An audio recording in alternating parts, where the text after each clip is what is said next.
Providing a dose of rationality, critical thinking, and skepticism from a conservative atheist perspective, this is the Bitchspot Report podcast. Every week, your host will bring you news of note and commentary on topics of interest in hopes of sparking intelligent discussion on important issues of the day. It's not pretty, it's probably not safe for work, but we tell it like it is and offer no quarter to the credulous, the gullible, or the downright stupid. It's not for the easily offended or for the religiously or liberally minded, but it is about 90 minutes of secular conservative entertainment. So let's get right to the show.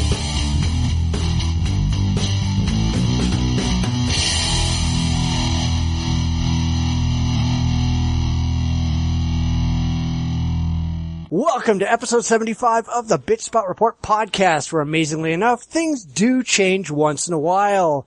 That was a new opening. Please let me know if you liked it or not. It's one of several that I've been kicking around. Anyway, on this show, a man gets fired because the language school he worked at didn't understand English. Kentucky makes yet another colossal mistake with regard to Ken Ham's Art Park. The court smacks Alabama for being stupid over abortions. Jesus was white and 1 million moms are absolutely certain of it. Plus, we revisit the Hobby Lobby decision now that the Satanists have leapt into the fray. All this and more on this episode of the Bitchspot Report, so stay tuned. Hey, everybody. Hello. Howdy. Hey, we've got my friend Charles back again. I think he's like the fastest returning guest we've ever had. Other than maybe Hausdorff, who used to like irregularly co-host the show way back when. It got me thinking, I'd like to have some of our former co-hosts and guests back on sometime. It would be really kind of cool to revisit some of these people. Yeah. Oh, definitely. I know John Ownby wants to try to get back on. Yeah, well, I wanted John. I was thinking Jim. We definitely already want Jim back on. Brandy would be cool. God, who else? There was just a bunch of people that I was thinking that we should. Justin Bacula? Yeah, Justin would be cool to get back on if there's something new going on with him. Yeah. You know, we've had a lot of guests and, you know, they kind of come on and then they don't come back and, they're off doing other things, but it would be kind of cool to get some of them back on. So any of you people who are listening, let us know. You know, we'd like to have you back on to, see what's going on with you now. So otherwise, what's going on other than Mike almost dying in a flood? Well, for us, it is now the third day of the first school year that my goddaughter's having. Yeah, well, my kids went back to school today, so. So you're free! Yeah, so really. They don't care. They're actually doing fun. We got a good school, so I'm happy to be in Corona District. Corona's always impressed me by their refusal to let substitute teachers with absolutely no qualifications handle classes on a long-term basis. So, you know, it's a pretty nice thing. But yeah, everybody's going back to school today and, going back to school this week. So the parks are empty, but Lord Almighty, the, traffic jams around the various schools at 2:30 are not fun. Yeah. Well, we've all talked about American education and how much it sucks. Right. I mean, there's some glimmer of hope out there, I think, but just not much. Not much, but there's something out there. I think one of the problems is with education right now is it's really varied. You have good schools, you have bad schools, but equally, since I used to be a substitute teacher, and I also keep in touch with a lot of the educational staff that I used to know, a lot of times it really rewards people who game the system, but a lot of teachers are treated very terrible. I mean, yeah, I had one group of parents that we actually finally had to threaten them with a court order to get them to come in and talk about their child. And, you know, when we're telling you that your child who is having severe problems, you know, I won't say names or anything, I couldn't do that, but his severe problems came from being mismedicated by his family, so he wouldn't keep interrupting them. But you get into a situation where all too many people are eager to blame the teachers for things that the teacher honestly has no control over. Well, let's face it. I mean, a lot of parents want the schools to raise their kids for them. Mm-hmm. They don't want to actually teach them anything. They don't want to actually teach them about morals or responsibility or... Don't set the classroom on fire. Sex education or any of the things that are actually the parents' job. They want the schools to be responsible for all of this stuff. And when the school have neither the time, money, or interest in doing any of it. You know, they scream at the schools. They don't look at the mirror and say, holy shit, that's my fault. Yeah, and of course that you have the other problem that a lot of times, I mean, unfortunately, since this podcast is about Christianity, I'll bring part where they mention these laws are for your hard hearts, is a lot of stuff that's happening in the school district was to correct problems that then created other problems. Some of the immunity teachers have from legitimate complaints was designed to keep administrators from just throwing out teachers who really weren't bad. Now you have bad teachers who can just sit in there if they have seniority, and getting them out is it's like swallowing a pig if you're a python. I mean, it can be very difficult if you have someone with seniority who does not want to leave. Right. I mean, that's why, like in the LA school district, they just changed the policy, but they used to have all kinds of teachers who were thrown out of the classroom for molesting children and doing all kinds of stupid illegal stuff, but who could not be fired from their jobs because they had seniority. So they used to come and sit in a classroom every single day from the time school started to the time school ended and did nothing. They read books, they played games and whatever, and they got paid their full salary for years on end. And of course that also caught, it's out of the news now, but then there was the teacher that helped his students prepare for the national science, building railguns. And he was put in that room too because someone on campus said, oh my God, you're showing a child how to build an electromagnetic device that will throw a penny maybe 2 feet if you're lucky. And, he almost got fired. Yeah. And that unfortunately is a case of it's difficult to come up with a system that will protect a teacher who's being unjustly accused but yet can't be gamed by people who are willing to game it. And there are, I hate to say, I've known teachers that the last place you want them is near a small child. I mean, seriously, I've known teachers who just, not near children, maybe college students who can sit there and tell you what they think of your comments, but, not around a small child. Yeah, but that's the American educational system. Thank you. That's what happens when you have teachers unions who can get away with absolute murder and they've got the money to buy politicians. And on the flip side, you get the problem sometimes of, people who feel that they can just use the teacher and abuse them at their will. I mean, unfortunately, it's one of these things where I don't see a solution to it because I don't actually see anything that you can do to fix the problem. It really needs, honest involvement by everybody. And a lot of people aren't interested in being honestly involved. Yeah, well, that's kind of the problem we have with politics is, there's a lot of people out there who just don't give shit one about politics. They just want everything to magically work and they don't want to be involved in actually being part of the solution. Yeah, that's, as has been said, I'm one of the least what was it you said? I was one of the least liberal liberals Yeah. But this is one of the problems I have with some people because, there's a lot of people angry at Obama right now. According to them, he's a fascist. I'm not really certain where we get that definition from, but they don't like him. They're left wing, and so they're not going to vote. And it's like, that doesn't strike me as a very productive strategy. Whatever your political view is, if you don't vote, you have no control or you have no right to get angry over whoever comes in. Yeah, but there's people who just don't vote on all sides. I've never understood people who refuse to vote, especially for local offices where you can have an impact. Yeah, well, unfortunately, people are crazy everywhere, and I'm not crazy. The little green man told me I'm not. Anyway, that is an issue. But so on to religion, where there is never any lack of crazy. Yeah, well, I mean, honestly, that brings up a good point. I'm trying to figure out exactly why theists are so clueless, and I've had a couple of discussions lately where they really can't tell the difference between tradition and reality. I mean, I had one of them come and tell me that according to tradition among the Coptic Church in Egypt, Pontius Pilate became a fundamentalist Christian after he met Jesus and became so impressed with him.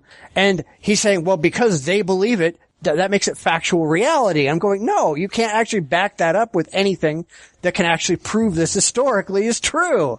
Or like he'll sit down and he'll say, I have evidence that Jesus as a man was real, therefore he was God. Wait a minute, you can't go from A to B like that, dude. You have to actually work in those steps. These people just don't get it.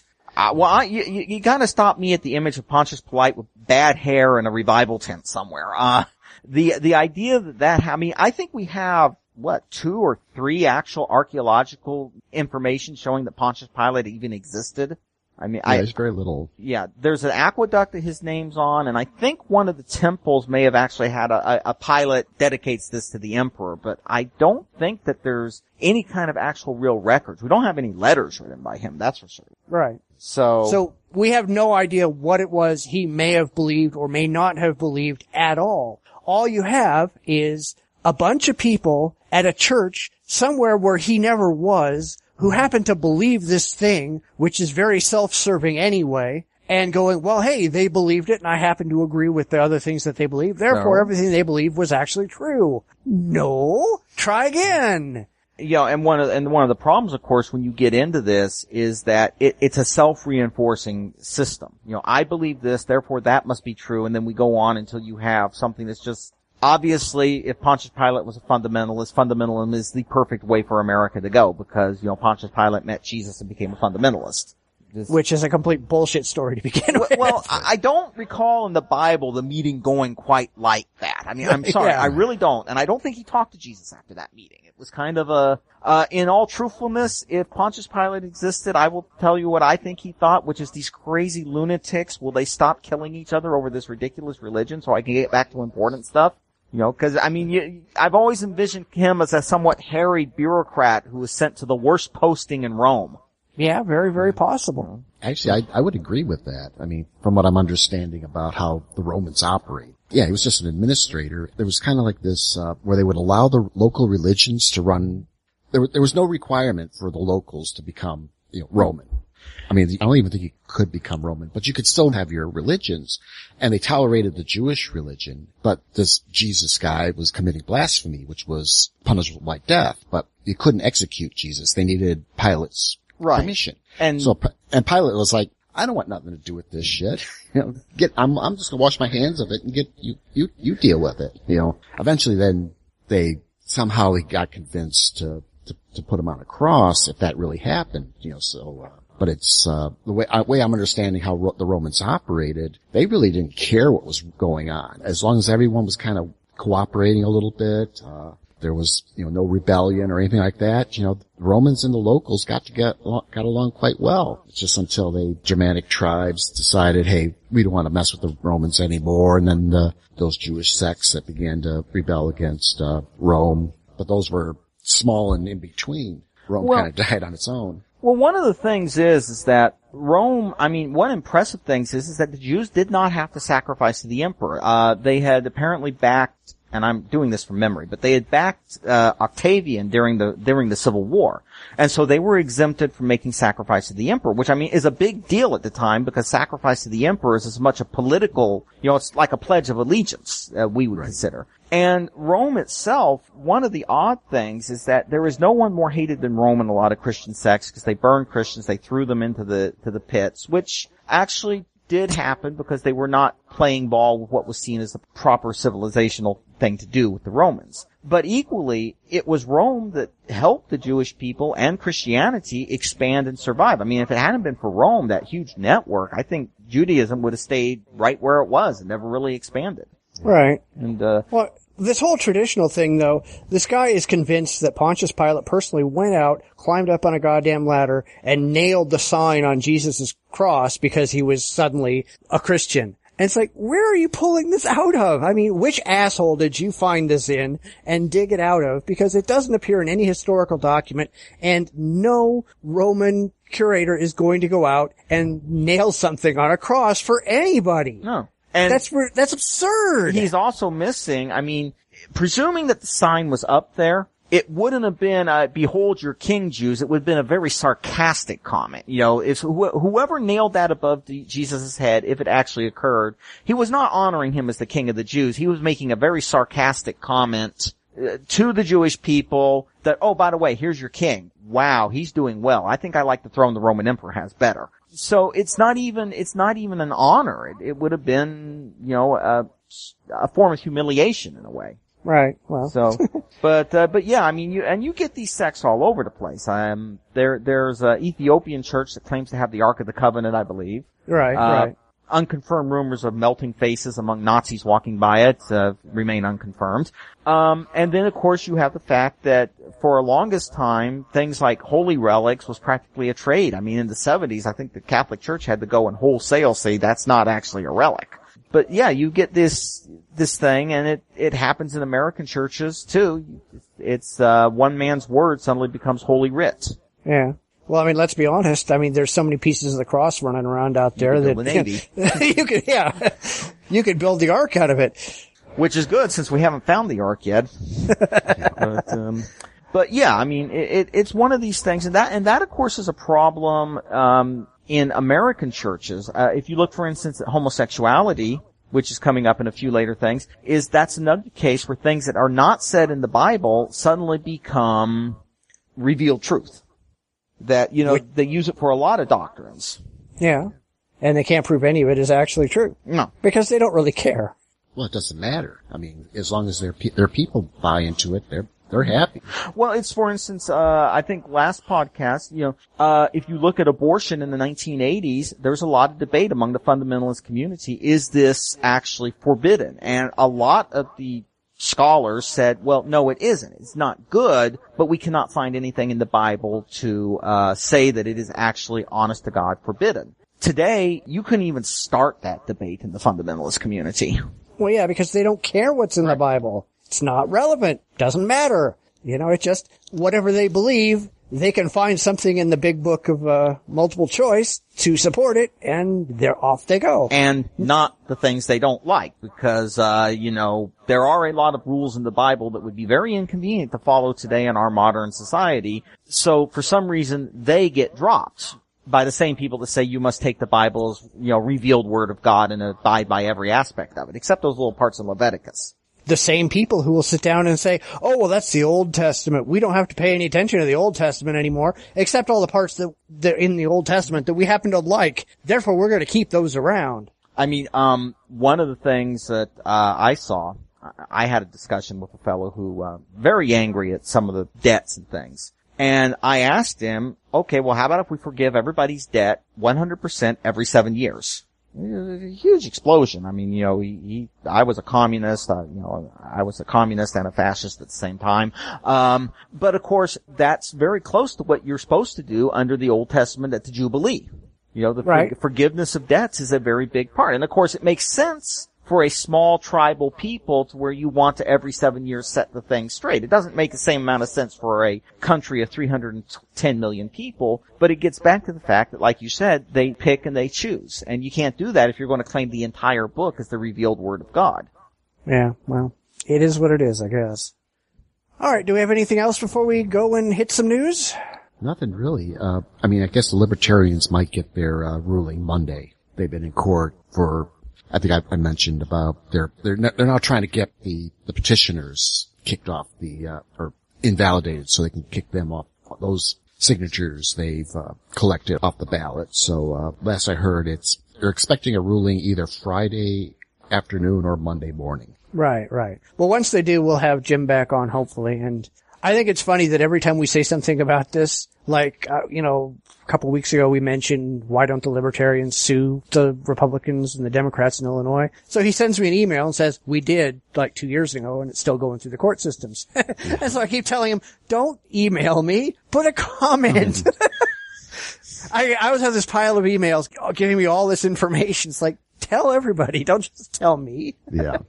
What kind of douchebaggery be this? So, yeah. Anyway. Yeah, I've been sharing all his stuff on my Facebook, so, just trying to get the word out as best I can. Yeah. I mean, it's pretty sad that the way Illinois is, and hopefully it'll change, but I'll believe that when I see it. Yeah. All right, well, let's do some news. And now the news. While it's not as funny as fart demons, the stupidity of the religious forever leaves me shaking my head. When Tim Torkelson, who worked for a private learning center in Provo, Utah, wrote on their website about homophones, words in English that sound the same but have different meanings and different spellings, he was fired from his job because they were afraid that people would look at the school and think they promoted a gay agenda. Yes, these people really are that stupid.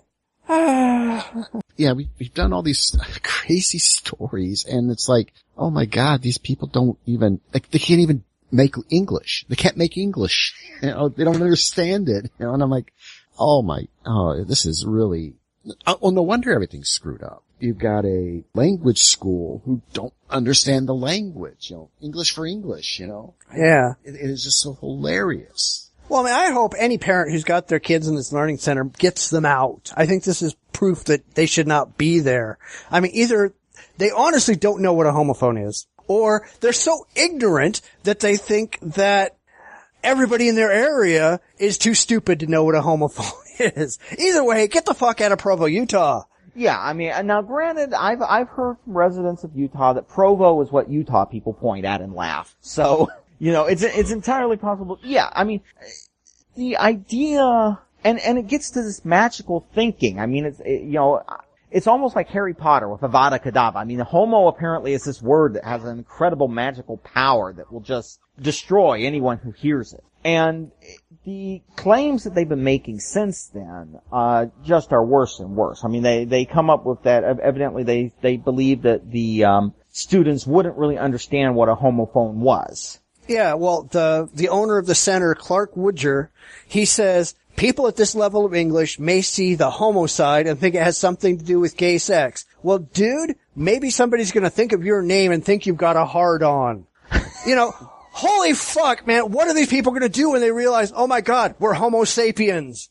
Shit, they're all gonna fucking drop dead. Well, the gay agenda has lasted for many, many millions of years, evidently. Yeah, I mean, you know, the problem I have is that, some people wonder if they were trying to fire him for another reason. I don't necessarily believe that, because normally if you're trying to fire someone for another reason rather than the real reason, you try to pick a reason nobody's going to talk about. Not something that's actually even the BBC ran this story. So, you know, you've got the British Broadcasting Corporation running this story all through the Commonwealth. Another thing it strikes me as is just a person who enjoys using his power.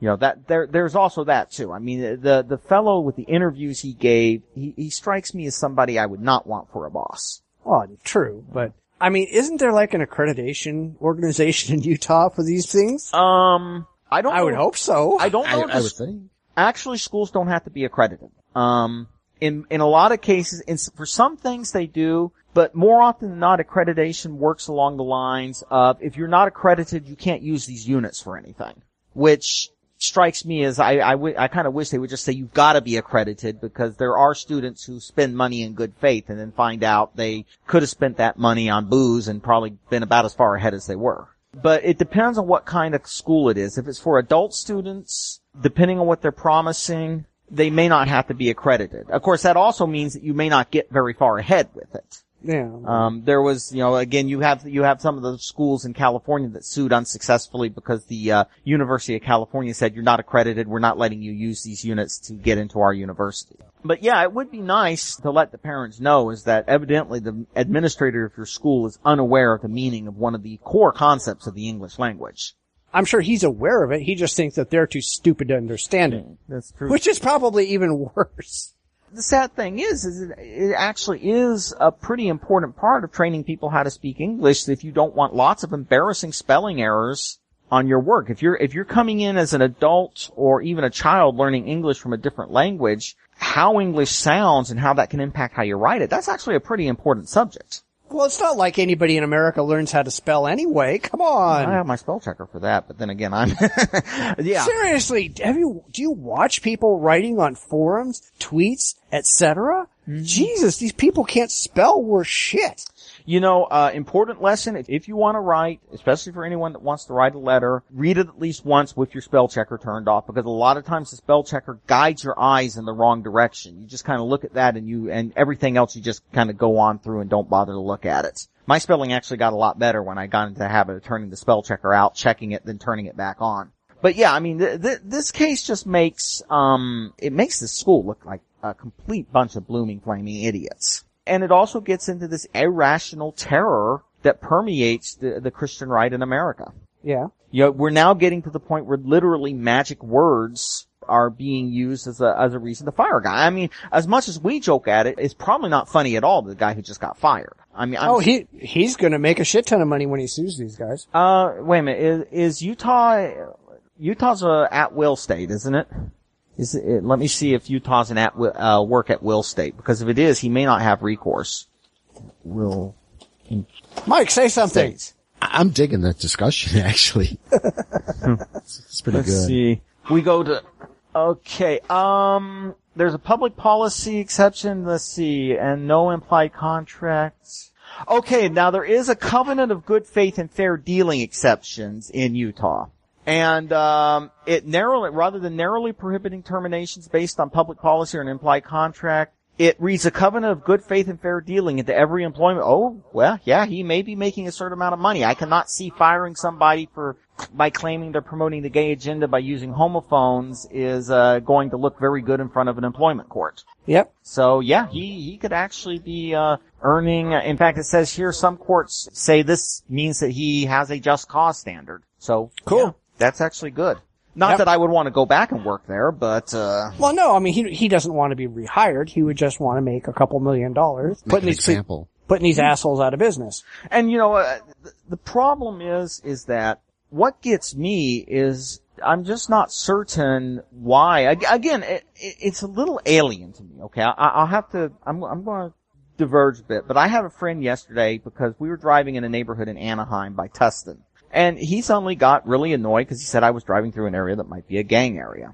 This is actually going to be relevant. I said, no, it's not. But more importantly, the day I let fear control my life to that degree, I'm not going to drive a place in broad daylight, as opposed to walk there at 4 a.m, which would not be a good idea in some areas. And it strikes me that this is just this terror that seems to permeate their existence is just alien to me. I can't see it. Yeah. I can't understand how you would want to live with that kind of terror because, especially since there's absolutely no backing for it in the Bible. I mean, none. You can't find it anywhere. But they don't care. Like we said before, what the Bible says means nothing. What's important to them is what's important to them. Right. And then they're going to find something in the Bible that they can use to justify whatever's important to them. If they start deciding that, like, Coca-Cola is better than Pepsi, they'll find that in the Bible someplace. I don't even want to think of the unclean Coca-Cola Pepsi wars that would bring. But yeah, I mean, that's true. I mean, and then you get groups like the Million Moms March who, are finding all kinds of weird stuff. Fortunately, they tend to try to convince Disney to do what they say, and Disney laughs uproariously at them. Yeah. But yeah, I mean, this was just an unfortunate case, amusing to look at, but just says really bad things about the mindset of that individual. I mean, there are some people who should never be put into power over other people, and this boss is definitely one of them. Absolutely true. All right, well, let's go ahead and move on. Mike, take it. Oh, yeah. Kentucky Tourism Board okays $18 million in tax incentives for Ark Encounter. Yes, Ken Ham's theme park just got a $18 million in government tax money to build their wonderful little Noah's Ark and a Tower of Babel to preach Christian evangelism to patrons. I was just wondering, when I saw this, we talked about other tax breaks and incentives that they were supposed to get, but they missed out on. Now we got this, like they're assuming Kentucky must be, they're trying to generate some tourism. And I guess this is probably the best they can get down there. I like Kentucky, driving through there and stuff like that, but here we got, $18 million for a park that the people building it haven't really been able to pull the necessary funds together. And I wonder if this is just going to be another one of those fall through deals. Well, yeah, because before we talked about the Ark Park being dead in the water because they kept missing all the deadlines for breaking ground, which means all the bond issues that had been done were null and void. But if you read this, they're giving them tax breaks that never actually have to go into effect if the park never opens. So if Ken Ham never actually opens the park, and since he hasn't even put a spade in the ground yet, it's very unlikely that it's ever going to open, Kentucky's never out that money. Yeah. Well, for Kentucky, I'm not certain, honestly, in this case, because I was looking at this, and there's a lot of things that have supposedly been said by people in the Kentucky government, but they tend to come from some of the same sources, so I don't know if we can use them. But if Kentucky's just looking at it as, okay, we give you the tax cuts. If you never build it, like you said, we're not out anything. If you do build it, we get a certain number of people coming in and spending our taxes. It may not be a big deal for Kentucky as long as it wasn't given any preference over a secular project. You know, if they're just treating it as a tourist attraction. Of course, if we find out then that it wasn't, that it was deliberately promoted solely because it was a religious space theme park, then a gigantic hammer needs to come down on some people. Yeah. But, personally, I think it's just going to end up looking like it's going to be a miserable disaster. Oh, yeah. Well, I mean, they claim that it's going to have tax benefits to the state, but, I mean, let's be honest, did they evaluate how much the Creation Museum brings in? Because we know that it's on the verge of bankruptcy. So obviously, if it's going to perform as well as the Creation Museum, it's not going to bring in a whole lot of money anyway. Yeah, and of course there's the fact that I think this was the same park that was going to try to start having the animals in the ark, to which, without bothering to even check with all the various professionals who know what they're doing, if that would either be a good or legal idea. They don't care. You know, the size of its size looks rather, well, from this artist conception I'm looking at right now, I don't see it being very self-supporting because it honestly doesn't look much bigger than one of our local, miniature golf theme park things. Yeah, probably. So, it's just kind of impressive. I mean, you know, looking at it, and I'm not saying impressive in a good way. Yeah. Well, I thought it was funny because Answers in Genesis Vice President Mike Zovoth, or whatever the fuck it is, he says using public money to fund his project is no different than state sponsorship of the arts or performance venues. Okay, great. So you're just admitting that it's all theater intended for entertainment with zero truth value. Thanks for clearing that out for us there, Mike. well, you know, and also you get the factor of you can use this for that, but you can't try to say that we get to skip ahead the line because we're religious. You know, you're the same as everybody else in line.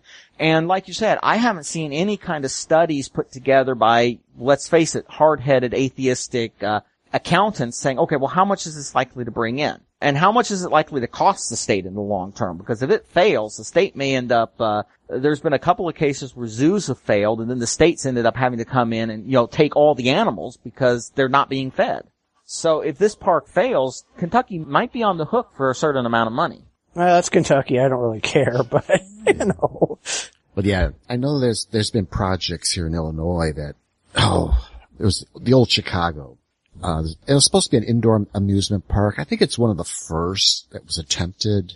I don't know. Maybe there's been others, but you know, there's like a shopping, and then in the middle was this amusement park, and there was a lot of state money pumped into it, local money pumped into it. It was a family, or you know, they did bring singing acts and stuff like that. I think.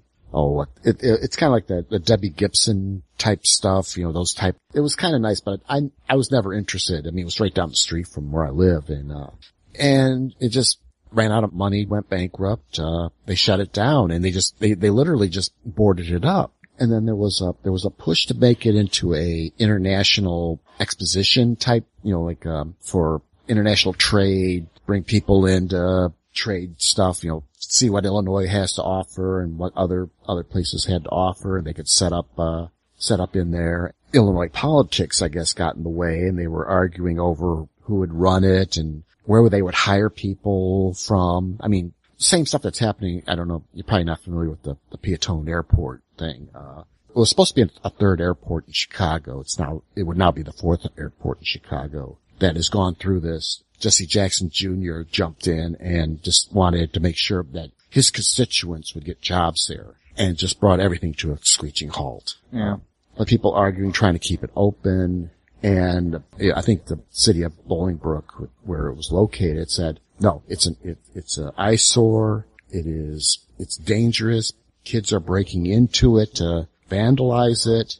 We're just going to level it, sell the property, and be done with it. And that's what they ended up doing. No thinking through. I mean, Ken Ham he's delusional anyhow. I mean, he's totally out there with his, you know, his concepts. I mean, I think I sent some more stories about him, but, there's that, you know, creationism's real. We got to get the word out. You know, let's build this to teach creationism to the, you know, this is the true word. You know, evolution is all fake. And, you know, he's living in this delusional world, and if he builds it, people will come.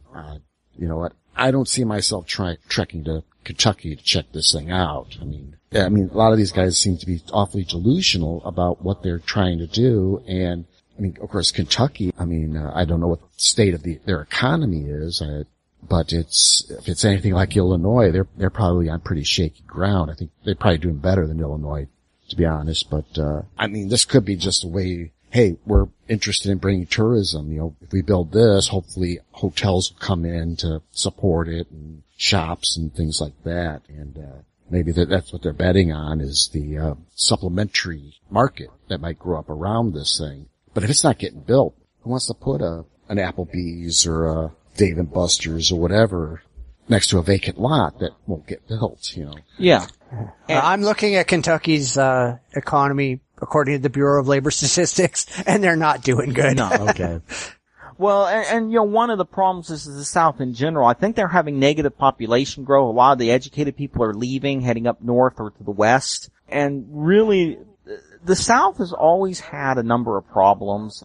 Some of the states are doing better. Texas is doing very well, but then of course Texas has the advantage of massive natural resources. And if you ever talk to a Texan, they're not part of the South anyway.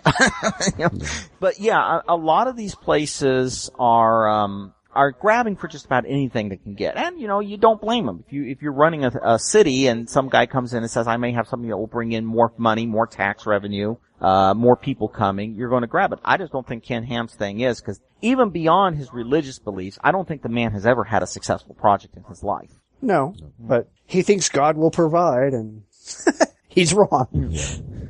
Well, speaking about crazy southern states, let's go ahead and do another one.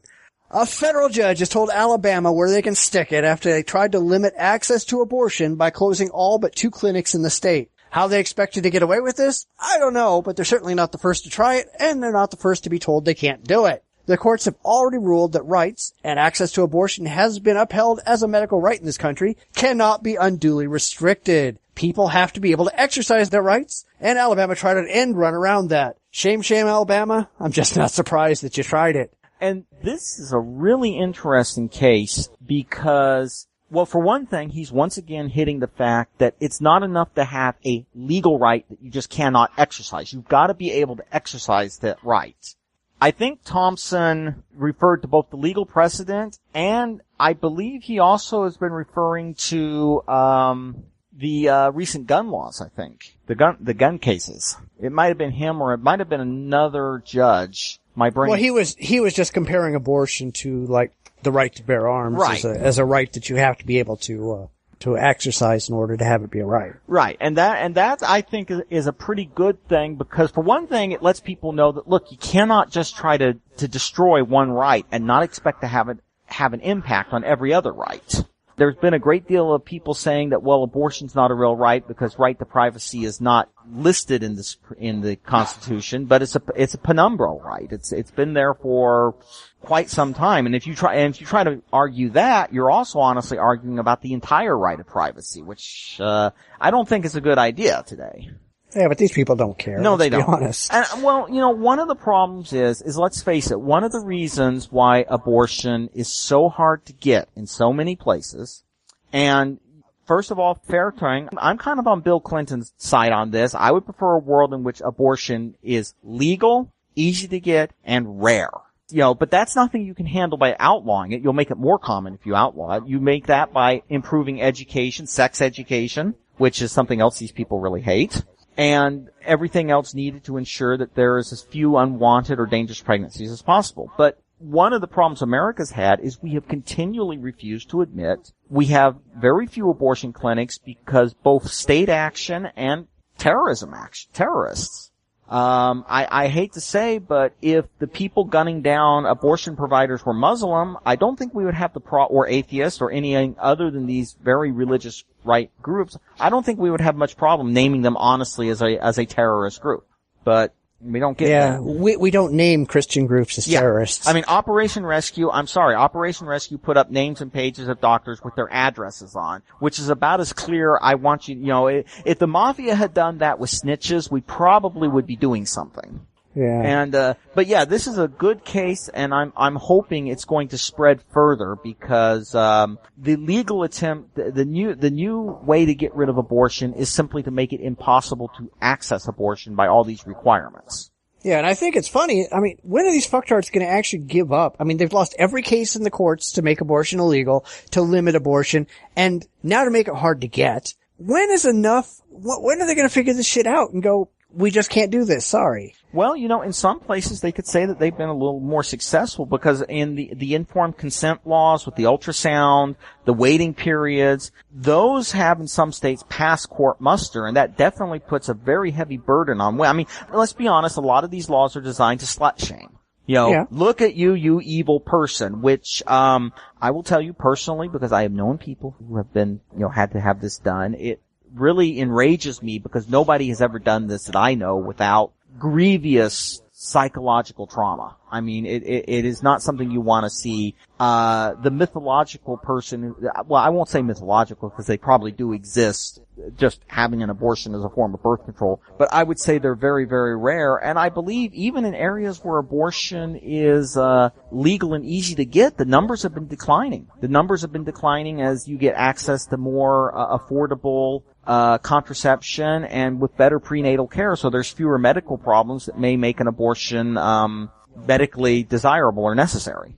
So they're really going after a fight that is not necessary, and again, they're doing it for no other reason than a rather ridiculous religious belief that has no backing, once again, in the Bible. But again, they don't care. They don't care. No, they don't care. Yeah, I mean, I honestly think, like, the governor of Alabama, Robert J. Bentley, he's really whining and bitching about this, but he's really a complete religious mental case. And it's really sad to see this guy was sort of a doctor before he got elected. I mean, he was a dermatologist. He wasn't anything, like, exciting, but, he at least had some kind of a medical training. But this is the same guy that in a speech in 2011, he got up and said that non-Christians were not his brothers and sisters, and that he would not be representing them during his administration. Yeah, and unfortunately, that should make someone ineligible for office, because you're literally saying you are going to refuse to carry out your oath to a certain number of people in your state. Right. Well, I mean, after all, he was the 2009 winner of the Statesmanship Award from the Christian Coalition of Alabama. Wow. I mean, that's where these people are just so fucked up. I don't get why they ever get into office, and it's only because, let's face it, we're talking about the South, where the majority of people are stupid religious fucktards. Yeah, well, that's one of the problems, and fortunately, the younger people, if you look at the South, I don't know if you've ever seen these red-blue drawings of the South where they go, what is what? There's actually a better system of doing it where it's based on blue shading into red with purple in between.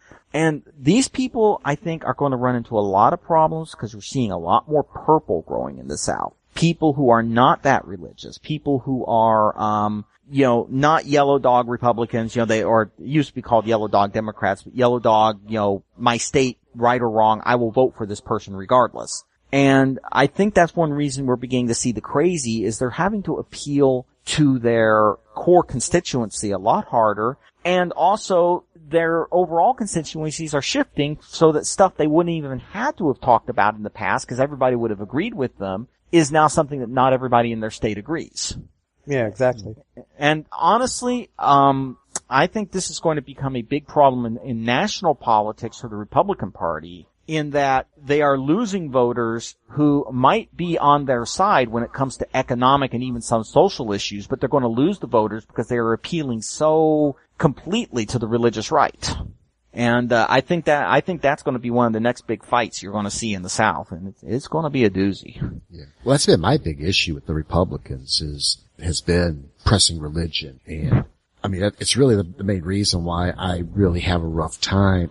I mean I do like some Republicans, and where I live, there's some of the locals. They're definitely Republican, but they don't run as Republicans. So very interesting. But, I mean, really great people. They do their job, and I'm really cool with that. But, when I keep seeing this, the Klingenschmidts, I mean, that is the best way to describe it. You see these guys who, they talk about, like the Civil War hasn't happened. You know, there's that old mindset of, you know, these old racial and, you know, sex and all that kind of stuff that, keeps coming out. You know, it's like, I can't vote Republican anymore, and I really don't want to vote Democrat. That's why, again, maybe I'm going to vote Libertarian. I might have a chance this year to do that. You know, but no, that was always the turnoff. And even I watched one of the when they were deciding the planks for the Republican Party, like one of those. I think it was like one of these. They had a side room, and they were voting on the planks. And I'm watching this, and you will hear these. You know, they would talk. You know, when they started getting into some of the religious stuff, you'll hear a yay, but then you hear this huge nay from, you know, you can hear it on the TV, you know, everyone's screaming nay, nay, nay, but they go, the yays have it. I'm like, they're not even paying attention to their delegates that they're sending there. I mean, I would say. But they don't care. They don't care. And the Democrats don't either. I mean, 2 years ago or whatever it was when, L.A. Mayor Tony Dumbass went and he was leading the Democratic National Convention, and they were voting on putting their oath to God back into the platform, and he just kept asking because all the nays were obviously way louder than the yays, and he just kept going, I didn't hear that. Let's vote again. And finally somebody from off stage came up to him and said, just fucking call it. The yays did it. And it's like, you people aren't even, you don't care. Yeah. And you know, that's an interesting situation right now because, I know several small business owners in Corona. You know, they don't like high taxes, but they're not voting for Republicans because of the religious, you know, some of the religious and social baggage that comes with the Republican Party. And this is one thing that I think may eventually see a seismic shift because, you know, I don't know if you've heard that demographics are going to doom the Republican Party. A larger Latino vote in Texas, larger, you know, that is going to destroy the Republican Party. I don't see that. I see what's going to happen is it's going to destroy the hard right, hardcore, social, religious conservative branch of the Republican Party. I think the Tea Partiers. Yeah. I think the business branch of the Republican Party may do fine. And in fact, one of the interesting things that I think we may see in the next, you know, 10, 15 years, if I'm still around, maybe a Republican Party that is far less conservative on social issues than it is now, remaining conservative on economic issues, and a Democratic Party that may actually be more conservative on some social issues because the voting numbers are not really lining up in these nice, neat categories that people like to put them in. Right. Well, I mean, they have to remember that a lot of the Latino vote that's coming in, they are highly religious. Mm-hmm. You know, a lot of things on the Democratic side where traditionally they've been very much pro-minority, etc. Well, now that they're not minorities anymore, they don't really need the Democrats. Right. And a lot of the things that the Democrats are doing socially are just pissing these people off. Right, and it'll be interesting to see what their I mean, you know, really unfortunately, anyone that tells you they can call for certain what's going to happen in 10 or 15 years is not really telling the truth because there is so much that could happen. Popular belief is the Republicans are going to lose in 2016. They're not going to be able to get the White House because of the way the numbers are starting to line up. And whenever anyone says that, you've just got to ask but back in 2001, say, August 2001, everybody knew that Bush was never going to be able to get any of his agenda through. Then something happened. And you know, this is an issue that is, going to probably see American politics become, very unstable. I'm just hoping that we lose some of the incredible polarization that we've seen. Unfortunately, it's getting more and more and more polarized. Yeah, but I'm hoping that the groups that are polarizing will eventually become small enough that they can no longer hold everybody else hostage. Because there's, you know, the majority of people in both parties just, come on, guys. You know, let's get this done. We hired you to run this country.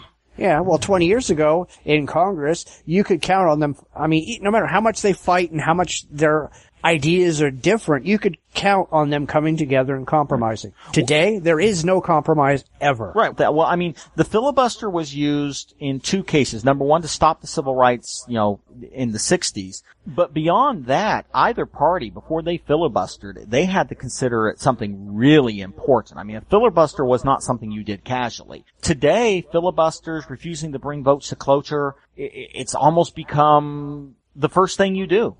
You know, it's not even something that you don't take seriously anymore. It can be quite literally the first thing you do.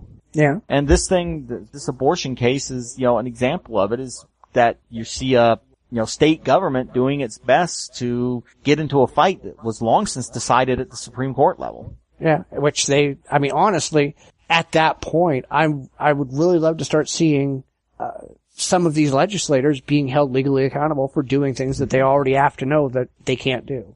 Maybe if you're violating a law that's already been decided by the Supreme Court, maybe you should go to jail.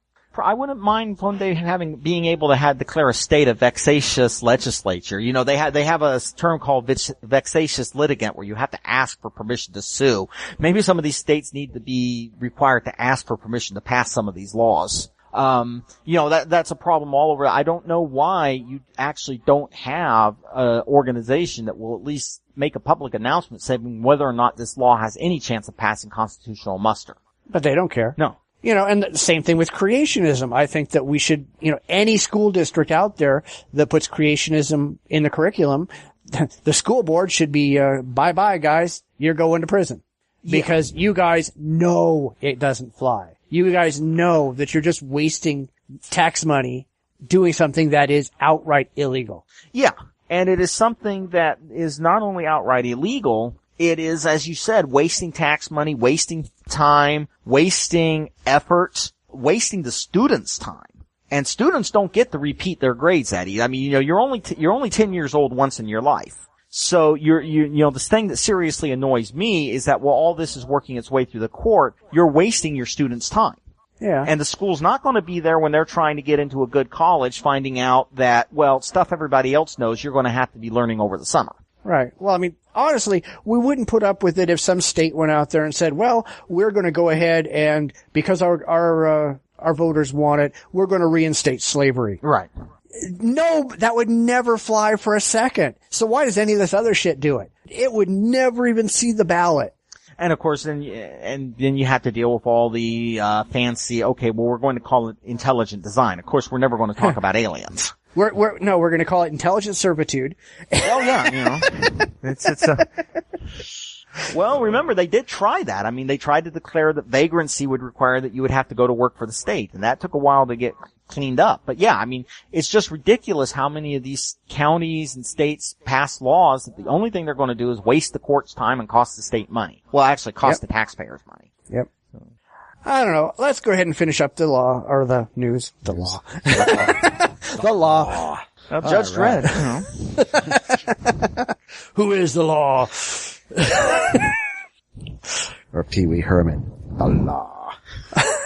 Could have been worse than Okay, Sylvester Stallone as Judge Washington Dredd. Post. I'm Black sad to Jesus say. targeted Yes. as blasphemous. Pee Wee Herman is Judge Dredd.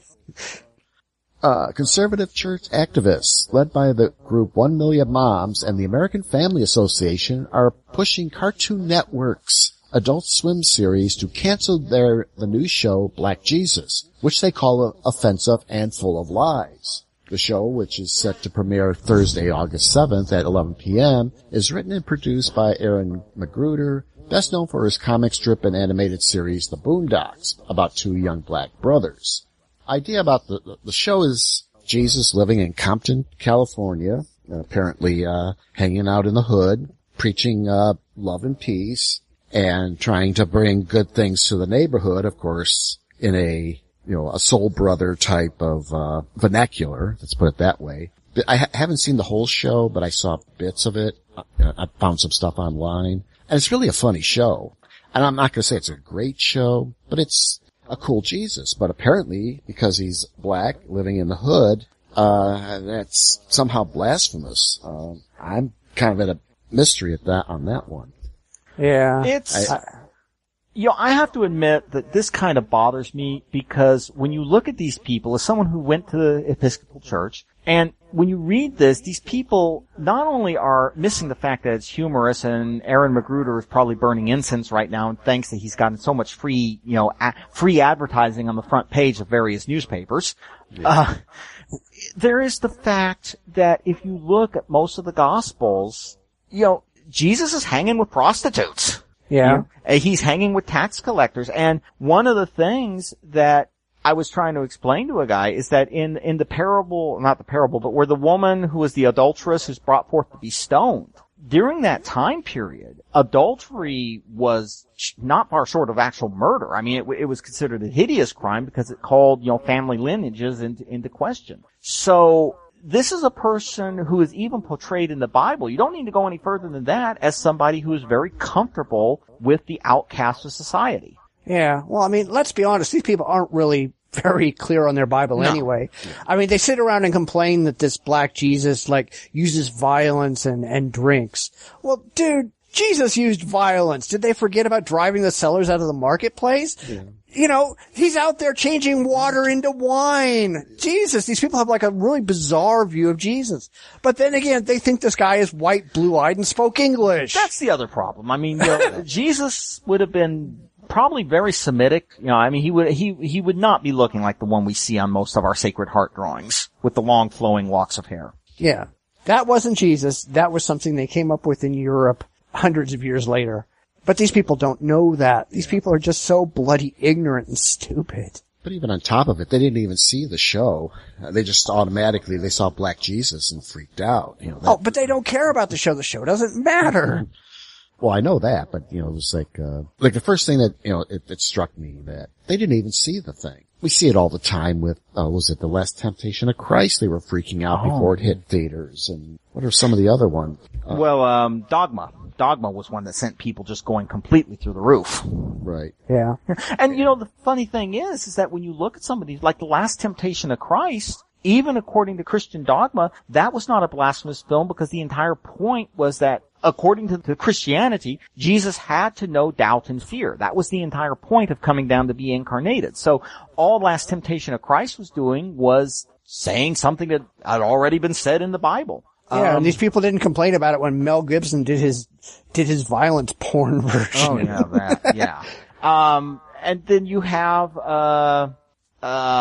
this show, which, is somewhat less cynical than the Boondocks. I've seen parts of it myself. It's Aaron Magruder's not doing, Boondocks, which I think is a good thing, but it very much does try to retell the idea of a person coming in to try to make the world a better place, doing miracles in our modern world. And this is something that does honestly annoy me a little bit because these people, I don't know, and sometimes I think they're almost defined by what they hate, not by anything they work for, but rather what they work against. Yeah. But you gotta remember, this is the 1 million moms, you know.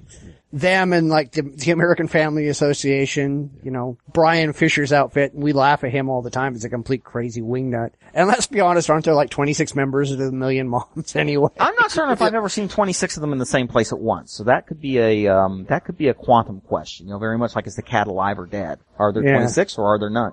But yeah, it's one of these things that is, probably another case why Christianity is on the decline in the United States. What are you telling people?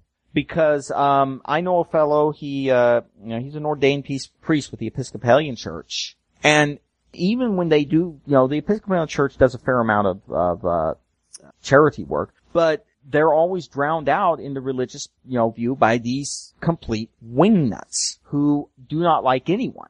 Seriously, I don't think they like anyone. I never heard them actually say they like anybody. It's always God loves you, you scum. They're kind of, it's almost like if GLaDOS got religion.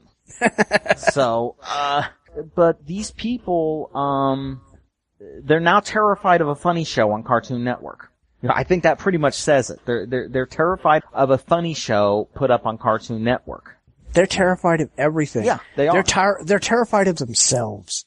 The whole problem behind this kind of, like you said, this hate-based Christianity is these people are just loaded with self-loathing. They hate themselves. And they hate everything they do, and they hate everything everybody does, and they don't want anybody to do anything, and they just want to complain about absolutely everything that's out there. Yeah, and I want to say even get some free advertising in the process. The show got free advertising, and the 1 million moms and the Family Center got free advertising. It's like, it's almost like a win-win for everybody, Another thing is they're trying to create, I think the Million Moms were also had something or other to do anti-Islam lately, not surprising. But, they are existing in a nation that they really draw on a lot of the culture that came from the South, some of the North too, but a lot of it is that they're looking at a country that I don't even think ever really existed even in the past.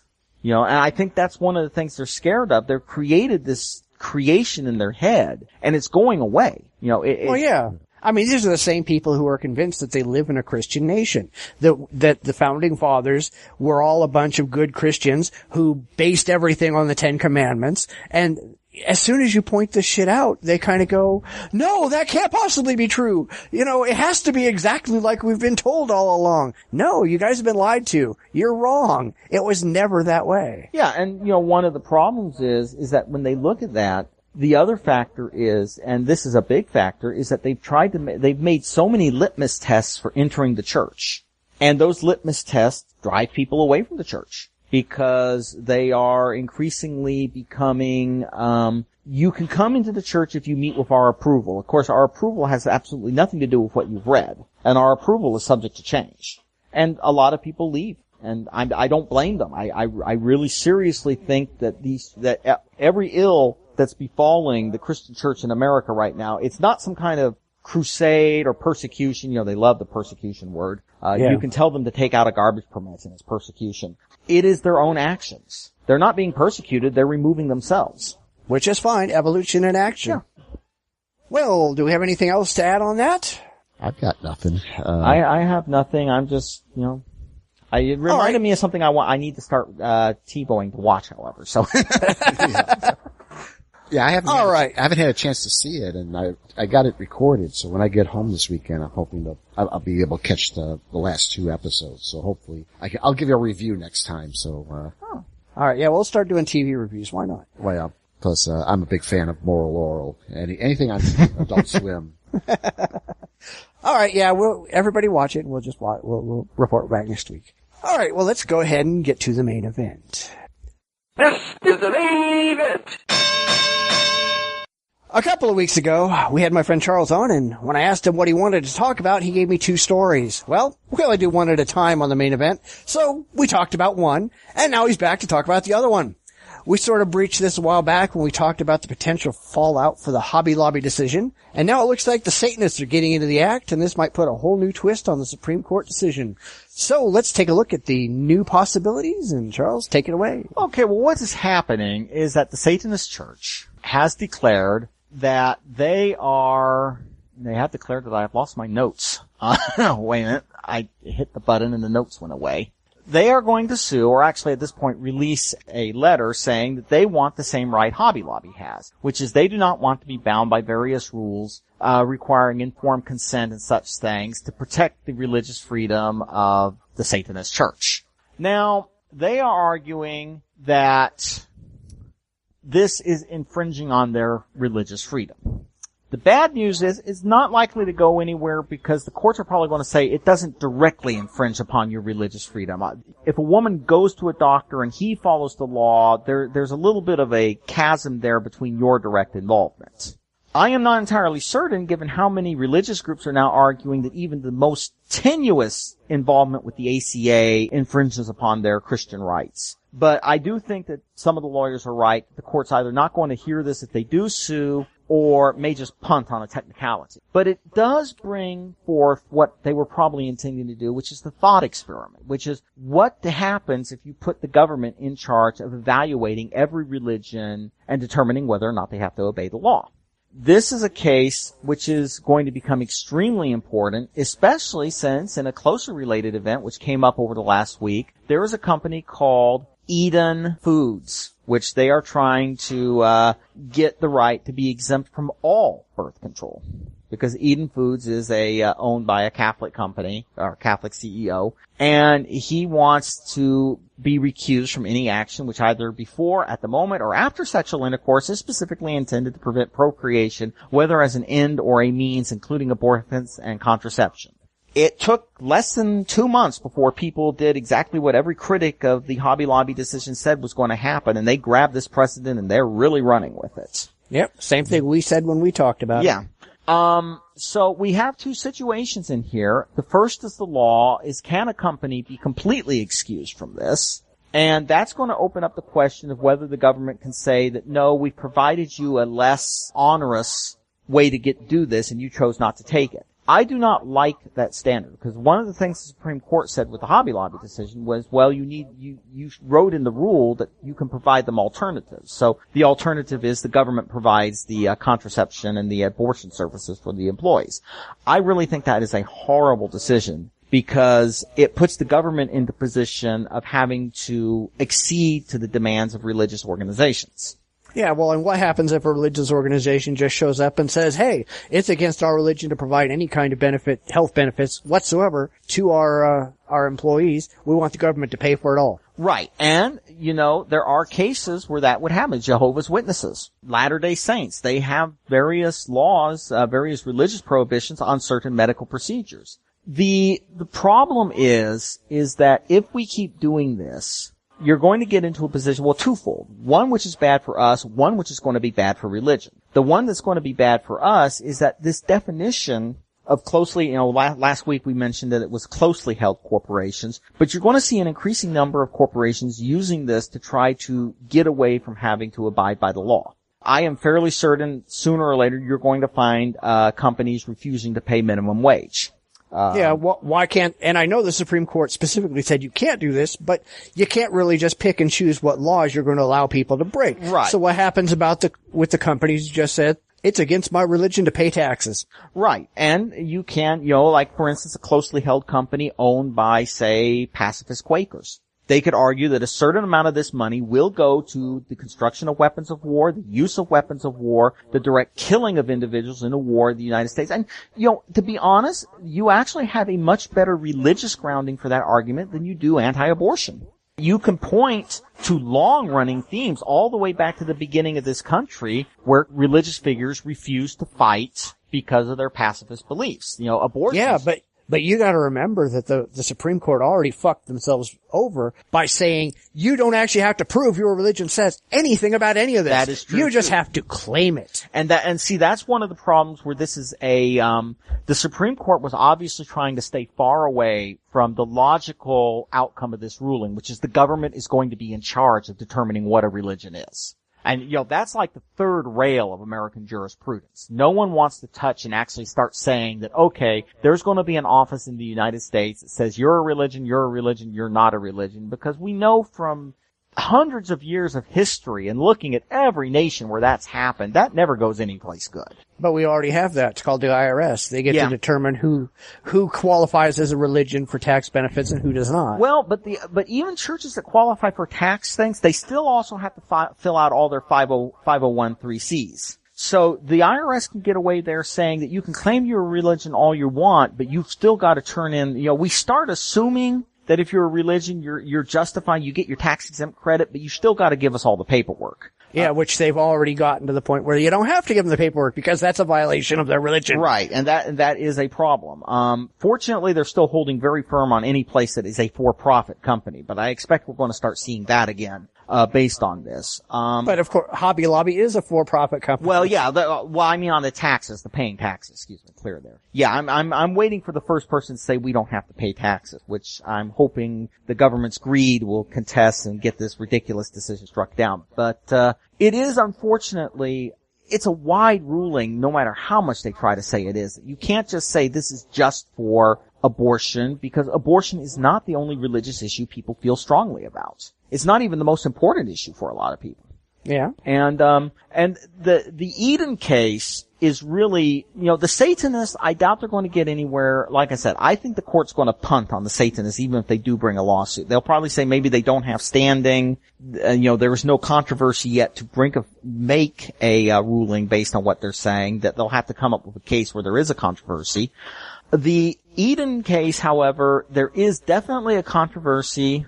It is definitely a case where they are just flat out moving against the ACA 100%. There's no way you can say is anything else.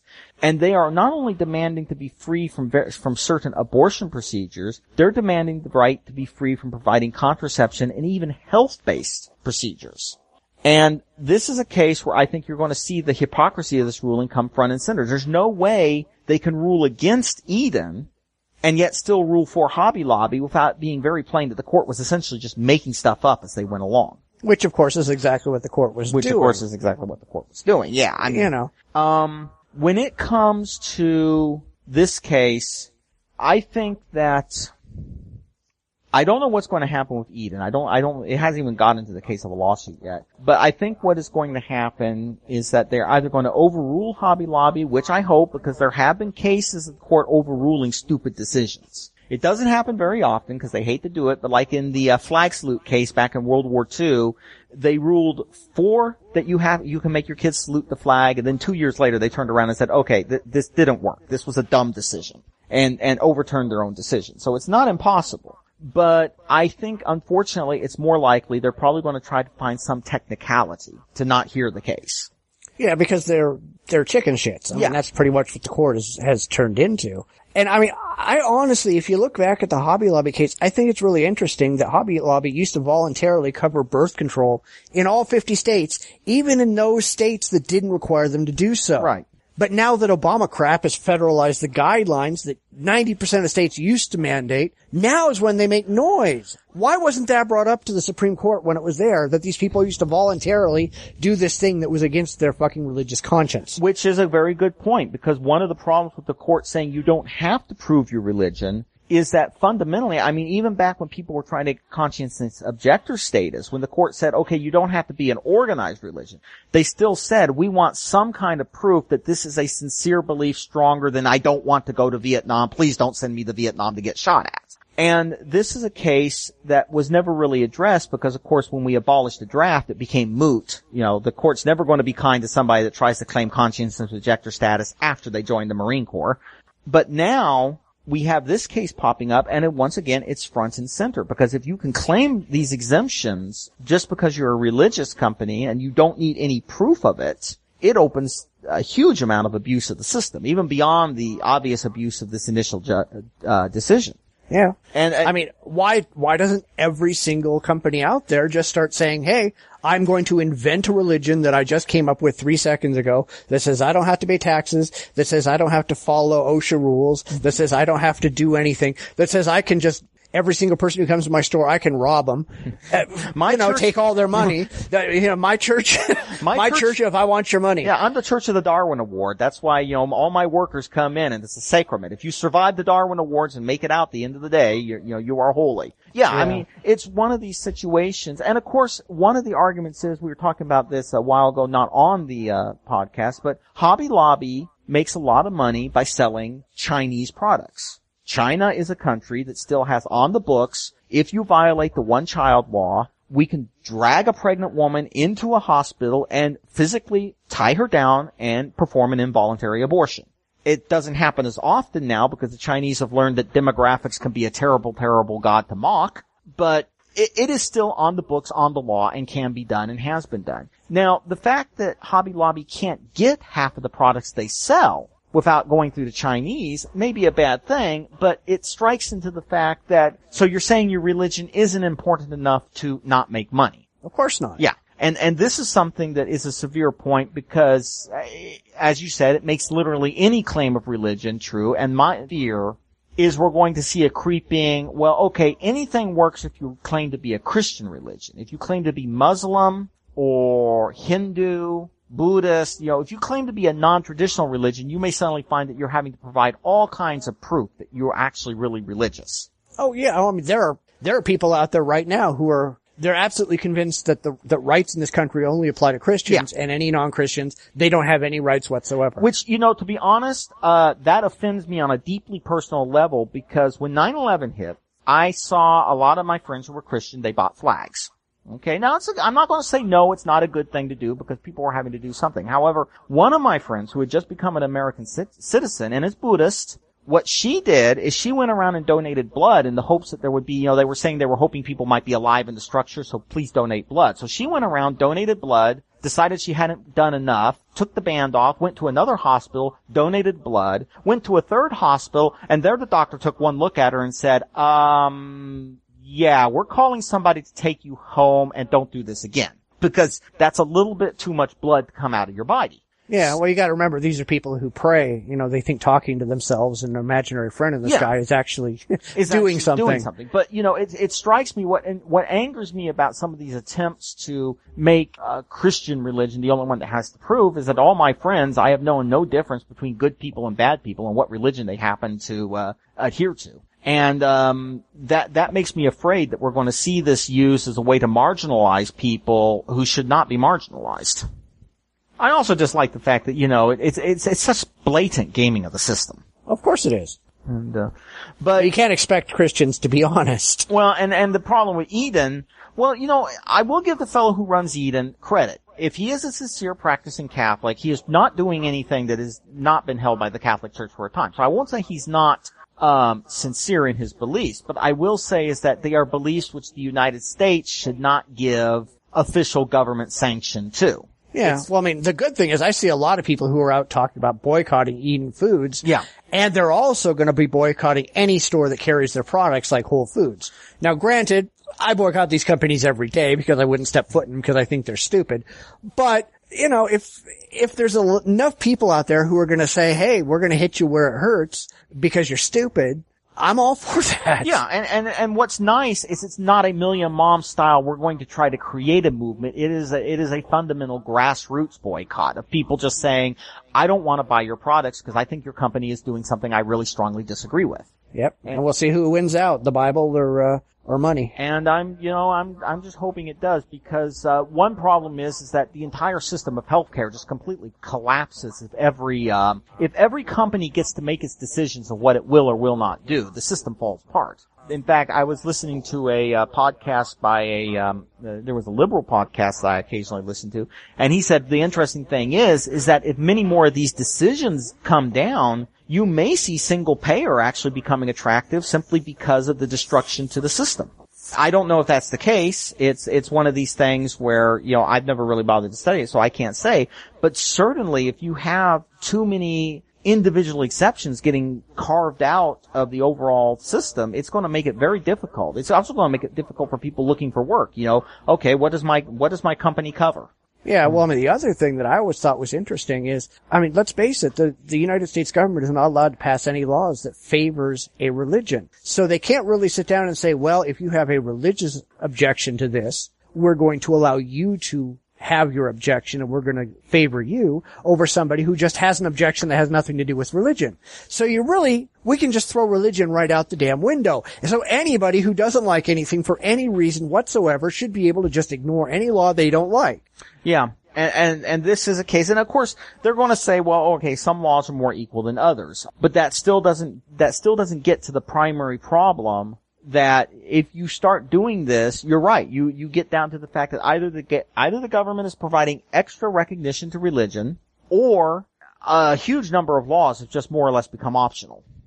Every law. Every single law on every single book. If I want to go out and shoot people in the streets because I think they're idiots, fuck, I can. Why not? Because I have an objection to that law. You know, where is the logic behind any of this stuff? And that's one of Mike's lines, is where's the logic? Yeah. But there's no logic to any of this. Yeah, well, I mean, one of the problems is that the best way to handle this, it gets back to the POT thing, is that the best way to handle it, if there is not a good reason to have a law prohibiting this, don't have it. Don't pass a law prohibiting it and then carve out an exemption with another law, because this was part of what was bound up in the Hobby Lobby decision was the Religious Freedom Act. Just avoid passing laws that make no sense. Yeah, we need to get rid of RFRA.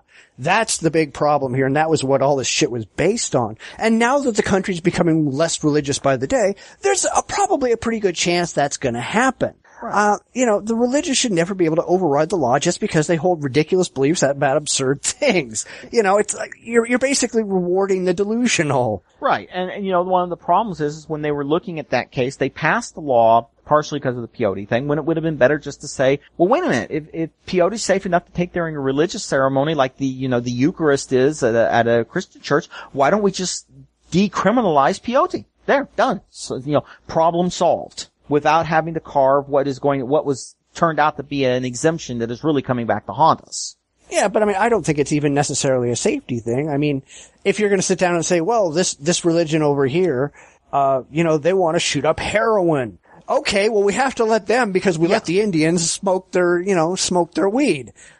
But no, we would never allow that. No, we wouldn't. And again, the argument was made is that peyote really isn't that hazardous of a substance. I mean, it's mildly hallucinogenic in the form they smoke it. It's not really, actually, to some extent, I believe, although, don't hold me to this because it's been a while since I studied, I think a lot of that was bound up in the late 19th century, early 20th century suppression of a lot of Native American customs. It was important, and, this was the era of kill the Indian, save the man. So there was a lot of stuff done to try to specifically strike at various Native American belief systems.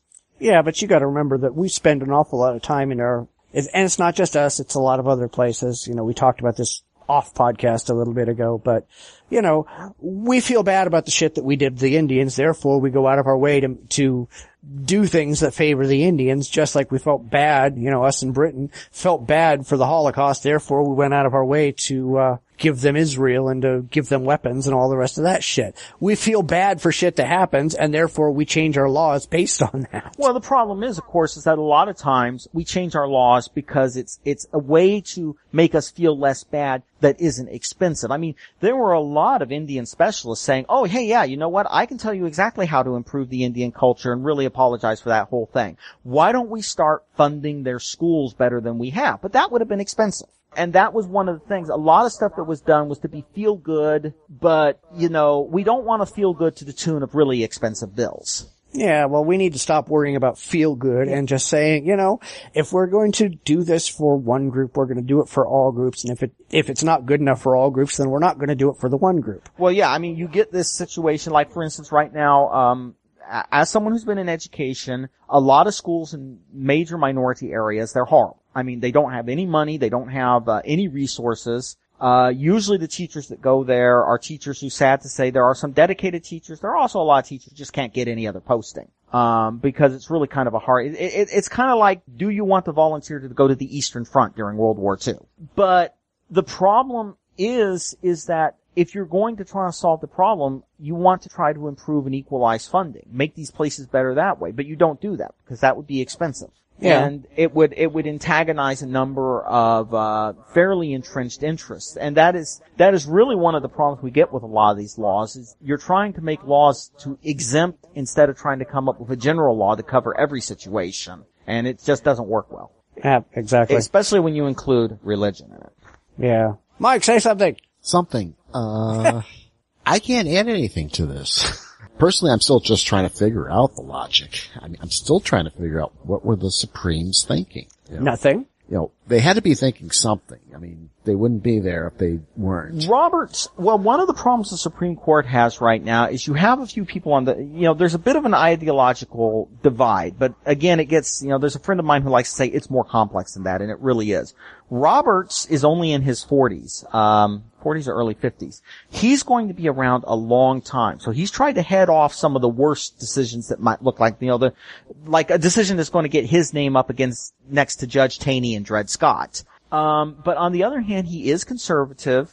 The court has Thomas and, Scalia on it, who are very smart, but they have, beliefs about where things are going to go. They didn't want to overturn this case, so I think what you saw was a pretty ad hoc ruling trying to build up a majority in this case. And of course, a number of the judges who wrote just stinging dissents. I mean, the really nasty dissents, fairly unusual actually in terms of the language you saw used. But one of the problems with the courts is that because we are seeing so much deadlock in our elected branches, the court is increasingly being used as a legislature of last resort. Well, the biggest problem with the Supreme Court right now, their job, according to the Constitution, is to go in and rule on cases based on the Constitution. They're not doing that, and we haven't done that for a while. These are people who are using their own personal opinions, their own personal religious, political, etc. opinions to rule the way their party wants them to rule. And that's what we're not supposed to be doing in the Supreme Court. That's supposed to be the last place we send a case where we can say, is this constitutional or is this not constitutional? Yes or no, And That's it. While I vote Democratic a lot, I'm going to tell you something here. This current situation is largely due to the fault of the Democrats with Judge Bork. Well, it's not just that. Both parties, and this is very, very true. We've seen this in every single president for decades, where they just sit around and they're sitting going, well, let's see who's gonna die, who's gonna retire. We gotta find somebody we gotta stack the court in our favor. And that is ridiculous. We're not supposed to be stacking the goddamn court in anybody's favor. Right, but it's supposed to be, and it should be, totally independent. Everybody who goes in there should be completely independent of any political party. Right. And one of the problems is that, the reason I bring up Bork was one of the first cases where you really started having one party going after a nominee because they didn't think he was going to rule according to what they wanted their political positions. It was 86 or 87 when his confirmation case came in, and when he withdrew it, that really started setting an ugly, ugly precedent, because I can't think of a single confirmation case after that did not see lots of nasty accusations, counterclaims, and, just really hideous stuff. And unfortunately, that's increasingly created a court where now the question is can we get a guy on the court who will do everything we want without coming out and saying it? Yeah, and even if they come out straight out and say it, that's what they want. That's what they want on the court, is they want a majority of people who are going to vote party line and do everything that their party wants them to do. Right. And that's a complete violation of the court. Right. Well, I was just going to say, because, the lower courts have seemed to be getting the Constitution right. The Kritzmiller Dover, the one we just talked about in Alabama. The lower courts are getting the Constitution correct. Why is it stopping at why is all of a sudden if it goes into the Supreme Court, it goes into this limbo world? Well, because the judges at the lower courts are not under that kind of scrutiny by the parties. You don't have Congress sitting there grilling them going, are you going to vote this way on abortion? You going to vote this way on this? You're going to vote this way on that? Those should be questions you cannot ask a Supreme Court nominee, because it doesn't matter what they're going to vote. What matters is how the Constitution says about this particular case. Yeah, and another problem is actually one unfortunate problem is that this is beginning to percolate down to the appellate court system, because there's a huge backlog of judges that haven't been confirmed yet. And it's starting to cause a problem, not so much in the decisions you're seeing, but caseloads are just beginning to shoot up in a lot of the districts. A number of the appellate courts have been mentioning that we need more judges. We need you, Congress, we need you to start doing your damn job. That would be nice. Yeah. And, one of the problems here is, and of course another factor is why this is becoming so important, is that the polarization is leading to so many people trying to get their laws passed via the court. We want to ban abortion, so we're going to keep sending cases up, hoping sooner or later we're going to get a majority of the court and they're going to reverse Roe v. Wade. I don't ever see that happening, since it's tied up with so many other cases. It would never happen. Well, they would have to get rid of, the right to privacy, and by now the right to privacy is so entwined into so many different legal documents, you would basically tear up most jurisprudence since the 1960s. But yeah, it is a case where the court has unfortunately become politicized. That's one reason if you look at, say, Bork. The reason, not Bork, Roberts. The reason Roberts is so young is everybody now knows you really want, if you put one of your guys in there, you want to make certain he ain't going to drop dead anytime soon. And yeah, you want to maintain that control as long as you possibly can. And increasingly now you start hearing people say, don't vote for a president based on what the president is going to do. Vote for the president based on the fact that he may appoint 1 or 2 or 3 Supreme Court justices. Yep. And that unfortunately is, it's a case where, like you said, the court is increasingly being called on to do stuff it was never really intended to do, but it's having to do it because the other 2 branches of government are just so completely deadlocked. And, yep. Time for a revolution.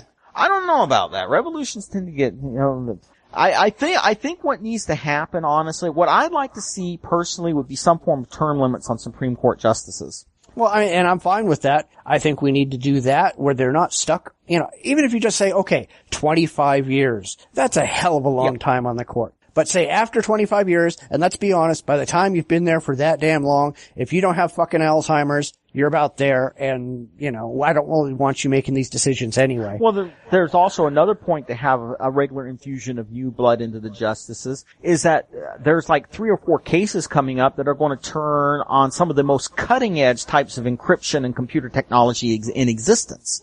I don't think there's a single judge there that wasn't out of law school before Microsoft was even incorporated. I mean, you're in a situation where you want a general stream of new blood because, let's face it, things are changing. Things are changing rapidly. Right. And the other thing we need to do is we need to take this out of the hands of the political parties. The people who are going up there should not be coming from the political parties. It should not be coming from the president. It should not be coming from Congress. It should be coming from a completely and totally independent, non-political, apolitical group that is just putting up justices who are qualified to hold the job, not who hold approved opinions, by the group. That would be difficult. I mean, the only way to do that would be a constitutional amendment because of the nomination process is locked into the Constitution. Yeah, the founding fathers would be shitting bricks if they looked at what we're doing with this damn country these days. Well, of course, the founding fathers, I mean, they really saw the Supreme Court as an extremely limited body because, back when the founding fathers were in charge, it was possible to go to your entire life without ever encountering the federal government. So I think eventually what they may need to do is create, like you said, a nonpartisan body that is designed. Maybe we'll have to leave some form of confirmation process in, but just have a body that goes and says, okay, all these guys that you're trying to nominate, we can certify that you can't say we're not confirming them because they're not professional enough for the job. Everybody here, their professional qualifications are not in doubt. By virtue of being here, you know that these people can be a Supreme Court justice. And that would help get rid, that, for one thing, at least that would make it, you would force to just come right out and say, I'm not voting for this guy because I don't like his political standards. Which they have no problem doing. That's the problem. Right, but hopefully, if they have to become more obvious about it, and if you get that certification process, hopefully the American people might start losing a little patience with it. Not like the American people care. They're too busy watching TV. Well, I mean, one of the problems is that nomination hearings can get really complex, especially when you're talking about previous court cases. And I think one of the problems is that gets into what we talked about last week, is it's very hard to fit, okay, Judge so-and-so, I'd like to ask how you dealt with the Reinhardt precedent in this case into a 30-second thing right before you start talking about dancing cats.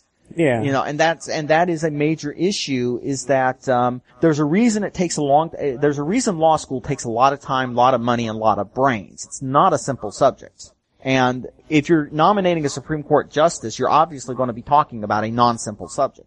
Well, it's a much more complex subject than it needs to be, because, we've kind of allowed it to kind of explode into a bunch of irrelevancies that and that's why we're all being held hostage by the legal profession. Well, yeah, and there's some cases like contract law. I mean, contract law makes sense.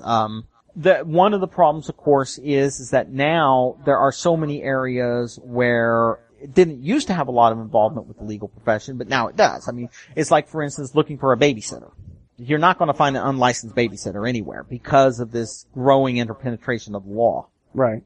And all of that stuff is set up by lawyers. Yeah, and surprisingly enough, a lot of judges are, judges and elected officials are lawyers. I mean, that's one reason the lady who ran for office, who lost both of her legs in Iraq. Yeah, I can't remember her name. I'm going Duckworth? to see now. Duckworth, Tammy Duckworth. I was happy to see her in because she's not a lawyer.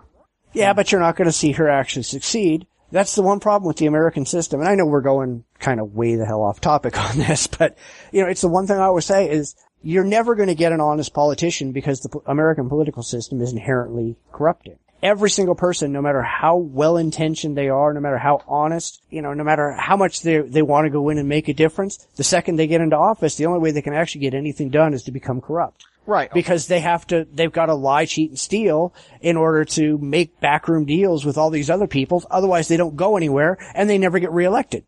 Right. And that is a problem. I mean, and unfortunately, part of it is because so much money now needs to be, you don't get reelected unless you have millions of dollars, not for anything beyond the smallest local office. Yeah, and plus the fact we have allowed in this country that the only people who can change the political system are the politicians who benefit from keeping the political system exactly the way that it is. Right. They've spent an awful lot of time and an awful lot of money making it the way it is, so it's the most beneficial to them. And we, the people, we can't go and say, we're tired of this shit, change it. They'll say, yeah, fuck you. Yeah, well, they have no impetus to actually improve it and make it the way the American people want it. And the American people have no way of making them change it. And the problem is a lot of American people don't really see, I mean, one of the problems, and this is something that some people have been talking about, is that if you look at American society today, the problems in it aren't really hitting you in the face like, say, the Great Depression was. And a lot of our media now seems to separate people to where they do individual things, but there's not the same sense of coming together. And I'm not certain if that's going to change, how it's going to change. I mean, it's, there's a lot of people out there who's just very hard to get interested in political activity of any kind. Well, I mean, the people who are stupid and don't care, I'm not so worried about those people because pretty much if they did get involved, they'd still be stupid. This is true. It's the people who are intelligent, who are interested, but who really have no power to actually make any changes. And even if there were 1 million of them, or 10 million, or 100 million of those people who were all sick and tired of the system, let's be honest, in California, we keep passing laws for like redistricting. We want to force redistricting so that people have a harder time just automatically get reelected. The second that happens, it goes right into the courts and the will of the people gets overturned because the fucking politicians and the lawyers, they've got control of the system. Well, now redistricting in California I think's gone through at least one of the bills. I mean, it's yes, and it's in the courts and it's being fought. It'll be fought. Now whether or not they're going to win, however, as a pro-pros, I will say one thing is that if anybody's listening to this, whoever thinks, I mean, we're bad-mouthing lawyers, so, okay, this is going to sound kind of odd, but if anybody ever listens to this podcast and wants to pass any kind of initiative, please, for the love of God, have a lawyer look at it first to tell you whether this thing is even within screaming distance of the Constitution. Because I have seen so many ideas that might be good, except that there's stuff in there that just absolutely would not pass muster. Yeah, except the lawyers don't care because if it's completely unconstitutional, it's going to go to court. And who makes money off of that? The lawyer. Well, okay, let me rephrase. Find a lawyer who you can trust who's hopefully married to a relative so they have to talk to you after this so that they'll be inclined to help you. But yeah, I mean, that is one of the problems is that we have a really awful complex system of government right now. And this is where we're, and wow, I'm going to get back to the Hobby Lobby case. This is why this Hobby Lobby case is such a big deal, because some people seem to think the law is something that you can just take little discrete parts out of it. Whereas, no, it's actually like a big house of cards with a canister of nitroglycerin on the top of it. That when you start pulling laws out, start changing laws, unless you're very careful about what you're doing, you could have some very dramatic, very explosive consequences down the line. And I can't think of much more of an explosive consequence than setting up any kind of situation where at some point the government may actually start having to make a decision of what is and what is not a legitimate religion. And you're going to hear calls for that if this ruling gets abused, because people are going to start saying, well, wait a minute, that Pastafarian over there really isn't a real religion. Uncle Sam, make a decision. Tell us he's not a real religion. And at that point, you're opening a door to a place that goes absolutely nowhere good. I can say that sincerely with 100%. Yeah, they would have to decide everybody's a religion. Right. Everything is a religion. You know, I mean, brushing your teeth is now a religion because they can't make that decision. Or worse, you get a situation where they say, well, we can make that decision, at which point I'm afraid you're going to see, it's going to get back to how do we know you're a religion? Well, let's see, how many votes and how much money do you have? And again, that is a terrible place to go. I think we're getting to the point where religion is just going to stop even being an issue. Well, so. And the fact is that America is pretty unusual among the first world in the role religion has in our society. I mean, England has a state religion. Hi, Queen Mom, you're the head of the religion. You get to say who the Archbishop of Canterbury is going to be, or rather, you get to have the Prime Minister tell you who you're going to say the Archbishop of Canterbury is going to be. And yet, Britain is a very secular state, an extremely secular state. Yeah, I mean, that's like I said last week or the week before. By law in Britain, the king or queen or whoever is also de facto the head of the religion. Well, what happens if the king or queen is an atheist? Well, what happens to England? I mean, do they just say, okay, there is no official church, or you can no longer be the king or queen? Another requirement is that you're one of these royal houses. What if the entire royal house, they all become atheists? What then? Honestly, for the most part, well, you have to remember that in Great Britain there is one true religion. Its name is rugby and football. But, so it probably wouldn't, now if they said they like American style football, that would probably lead to an immediate revolution. But, in all honesty, if that ever happens, I expect the British people will just, largely look at the news in the paper and maybe he'll resign his position. I don't think he will. I think they'll just change it and possibly just declare the Archbishop of Canterbury, the true and permanent head instead of the monarch. I mean, there's a funny story. Back in the Victorian era, people weren't going to church in England, in Great Britain actually, and this terribly worried the Victorians. So they built hundreds of these Gothic monstrosity churches. I mean, there's probably nothing more terrible than Victorian architecture. And when you go to England today, in Liverpool and other cities, you'll occasionally go to a car wash with a gorgeous stained glass window in that car wash, and the reason is you're driving through a church that got turned into a car wash because they found out, no, it wasn't that there's no churches for these people to go to. These people just don't go to church. Yep. And that's one of the things, and, when we're looking at that, now, one of the problems that worries me is that if you look at, say, what could be the future for America if these laws go the wrong way, and I need to stress what could be. I don't see it as likely, but if you want to look at the danger of where we could be going, look at France, look at their ban on the burqa. Okay, now that is a case where a government is going in, determining a religious, a certain practice of a religion is not legitimate, and it's causing all kinds of problems, especially it was flagrantly and obviously targeted at Muslims in France. Wasn't even a problem. I mean, they actually did a study trying to find out, well, where have burqas been a problem before, and they couldn't find any because there's only about 2,000 women in France who wear the actual full burqa. And this is a problem that you have whenever you get involved in making religious decisions. And that is what I hate about this thing, because it reverses a trend that's been unbroken since the early 50s of getting the government out of religion. Yeah, but you got to remember, neither the Democrats nor the Republicans want the government out of anything. Well, yeah, and they're all liberals. They don't believe in small government anymore. They don't believe in getting out of your life. Both parties are very much vested in being as invasive as humanly possible and controlling what you think, what you do, and what you are. Yeah, I mean, one of the problems you're running into is that in this case, you've got two of these things coming, slamming into each other. The desire for some form of universal health care, and then the fear on the part of these Christian groups that, it's going to impact what we want to do. I'm not certain how it's going to play out.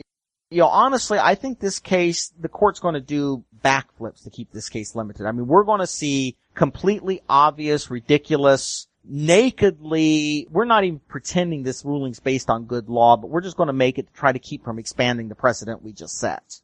Yeah, and I hope that just makes everybody realize just how ridiculous the court has become these days. I'm hoping they just overturn. I mean, I'm hoping they have a flag moment and like 2 years down the road realize, no, this was a stupid ruling and we're going to go back and say, no, you don't. You don't get to do this. Yeah, well. So say something again, Mike, and don't say something again. Again? Something? Okay. Yeah, you gotta forgive us. This is how we are all the time. We get on the phone a couple times a week and we do this for hours. Yeah. So this is just us. Yeah. But yeah, what, Mike? Oh, I was just saying, yeah, I can't add to anything. I mean, it's a perfect argument. I see a lot of things, like I said, when I heard that ruling, I go, what were they thinking? What brain cells came together to come up with this ruling? And I mean, and I'm kind of hoping the Satanists and this other one gets through some of these courts and throws it in their face. Yeah, and keep it going, because I mean, if it doesn't go, I mean, if these cases and any other cases that start coming up doesn't go, well, forget about it, and then Hobby Lobby, what was that? But it's trying to keep it in the public, because to me this was a really bad ruling. I used to give the Supreme Court some credit that they trying to work with the Constitution and trying to come up with a ruling to kind of fit. But, like when I saw this, it's like, they threw the Constitution right out the window. They didn't pay any attention to what's in that document. Corporations now can be considered a person, and there is something wrong with this particular, I mean, definitely this sitting Supreme Court. There are definitely problems there. So if we can keep this in the public eye, get these people to get these cases into the court system, if they can get them in there, but, getting them in there so that the lower courts can start trying to maybe unravel what was created upstream, and then maybe hopefully nullify what the Supreme Court's rule. Yeah, well, one hope we may have is that if this case becomes more common, it's going to be almost like the pornography cases, the obscenity cases, is that no one's going to know how to rule on it, so the Supreme Court's going to keep getting inundated with lower courts sending it up to them, because they're going like, okay, well, what do we do? I would like to see it go away. You brought up a very good comment. I would love to see, if this goes away, the idea that a corporation can be religious go away. That struck me as one of the most ridiculous, tortured readings of what a corporation is I've ever heard. Yeah, but right now I've heard people who are saying that there's a lot of churches, and particularly a lot of mega churches, the ones who have a lot of money, they're incorporating so that their church can be a person. Yeah, and that's really the problem. I mean, really, a corporation is just supposed to be a legal shorthand so that a business doesn't die after the owner dies, and that a group of people can hold interest in a business and yet not be completely liable for every decision it makes. The idea that it has free speech, everything, just makes no sense. It's a terrible, terrible ruling on the part of the court. Unfortunately, it's a terrible, terrible ruling that's been repeated a bunch of times, so I don't see it going away anytime soon. Yeah. Well, I think we've kind of driven this thing into the ground. Have we driven it into the ground? I don't know. Is it smoking and on fire yet? Not yet, but it's pretty close. Okay. 2 hours worth, yeah. I think we beat it to death. All right, well, let's go ahead and finish her up. Well, that's another show in the bag. Thanks for lending us your ears for the last, I guess, 120-ish minutes. If they fall off, you're not responsible. Yeah, depending on how this ends up at the end. And we'll be back next week for another dose of conservative atheist goodness. As everyone knows, we're on Facebook, Google+, Twitter, Tumblr, every place else, our very own website where you can leave comments and questions about the show. Listen on iTunes, Stitcher Radio, and Player FM. Make sure you tell your friends about us. We can't make the world a more rational place if people don't listen. So until we meet again, keep questioning the irrational and demanding evidence. They won't listen, but it does make them look ridiculous. Take care. Good night, everyone. Good night, everybody, and don't forget, comment on the podcast. Don't email. Yes. Yes. Jim, listen. We'll see you all later. Bye. Bye. Thank you for listening to another episode of the Bitchspot Report podcast. We invite listeners to interact with the show by commenting on our website at report.jdragononline.com. We can also be found on most social media sites, including Facebook, Google+, Tumblr, and Twitter. You can also listen on iTunes, Stitcher Radio, and Player FM, as well as on the aforementioned website. New episodes post every Friday at 9 a.m. Pacific. Those interested in being on the air, please visit our website. All instructions are there. We appreciate our listeners and supporters. We couldn't do this without you.